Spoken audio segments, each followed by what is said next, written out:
თუ იწვის უკრაინა, დაიწვება რუსეთიც. ასე ეხმაურება ვოლოდიმირ ზელენსკი უკრაინული დრონების მიერ მოსკოვსა და მოსკოვის ოლქზე განხორციელებულ მასირებულ შეტევას.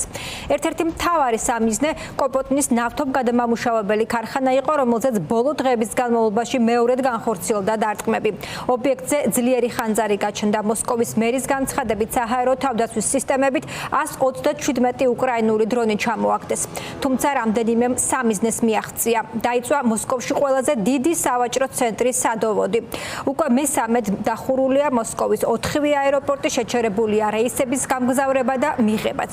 უკრაინული მხარის რევანშისა და ვოლოდიმირ ზელენსკის ბოლო გზავნილების დეტალებით ფორმულას ეთერს ჩემი კოლეგა თამარ ჭავჭავაძე უერთდება და ის გააგრძელებს ახლა თემაზე საუბარს.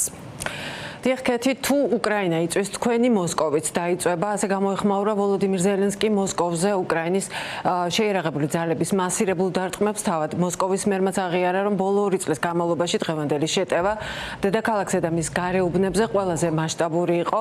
ბოლო 1 კვირაში უკრაინულმა დრონებმა მეორედ დაარტყეს კოპოტნის ნავთობგადამამუშავებელ ქარხანას. ცეცხლი რამდენიმე ლოკაციაზე გაჩნდა, კვამლი და ნამწვიკი მთელს ქალაქში გავრცელდა.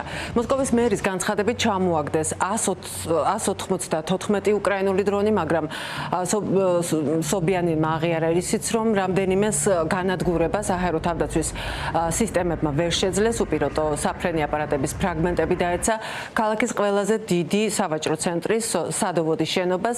იერიშის დროს ასევე ხანძარი გაუჩნდა მეორე სავაჭრო ცენტრს მეგა ბელაია დაჩას, რომელმაც მუშაობა საერთოდ შეწყვეტა. მასირებული დარტყმების გამო მოსკოვის რამდენიმე მაგისტრალზე მოძრაობაც შეწყდა, დაიხურა დედაქალაქის 4-ვე აეროპორტი, შერემეტოვოში მგზავრები თავშესაფრებში გადაიყვანეს, მათ შორის თვითმფრინავების ბორტებიდანაც. საერთო ჯამში გადაიდო 170 რეისი. უკრაინის პრეზიდენტმა დღევანდელ დარტყმებს სამართლიანი უწოდა და განაცხადა, რომ ეს არის პასუხი კიევ-პეჩორის ლავრის დაბომბვაზე. თუ პუტინს არ სურს ომის დასრულება, ჩვენ მშვიდად ვერ ვისხდებით და პასუხს გავცემთ, განაცხადა ვოლოდიმირ ზელენსკიმ უკრაინელ ჟურნალისტებთან სატელეფონო ინტერვიუს დროს. პირველ რიგში, რაც შეეხება მოსკოვის წინააღმდეგ ჩვენს პასუხს, რომელიც სრულად გამართლებულია. როგორც ხედავთ, საჰაერო თავდაცვის სამიშრის მიუხედავად, რომელიც მოსკოვს აქვს, ჩვენ ვთქვით, რომ მივწვდებოდით. თუ პუტინს არ სურს ამ ომის დამთავრება და გაგრძელება უნდა, ჩვენ ჩუმად არ დავსხდებით და პასუხს გავცემთ. პასუხი უნდა იყოს ძლიერი და სამართლიანი. მათ ლავრას დაარტყეს. ჟურნალისტებთან იქ ჩვენი შეხვედრის დროს, როცა ჩვენ ლავრაში ვიყავით, მე სრულად გულწრფელად ვთქვი, რომ ჩვენ პასუხს მოვამზადებდით და თქვენ ამას იხილავდით. ვფიქრობ, თქვენ ახლა ამას ხედავთ.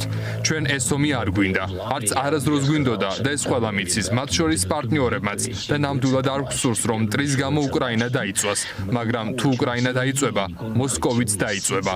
პაშა სადამე კიდევ ერთხელ ხაზს უსვამთ, რომ აგრესიის დასრულების დროა, ომის დასრულების დრო.